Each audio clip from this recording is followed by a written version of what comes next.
নমস্কার বন্ধুরা, শুভ পয়লা বৈশাখ, শুভ দুপুর। আজ আমাদের দোকানে লক্ষ্মী গণেশ পুজো খুব ছোটো করেই আয়োজন করা হয়েছে। আমার শরীরটা খুব একটা ভালো না, সেই জন্য দেখো পুজো এখনও হয়নি, ব্রাহ্মণ এক্ষুনি আসবে, পুজো শুরু করবে।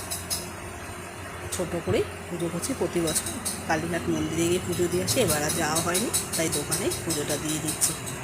আমার পুজোর আয়োজনটা কেমন লাগলো কমেন্টস করে জানি, যদি ভালো লাগে লাইক শেয়ার কমেন্টস করতে বললাম। থ্যাংক ইউ দেন, তোমরা সবাই খুব ভালো থাকো। শুভ পয়লা বৈশাখ সবাইকে।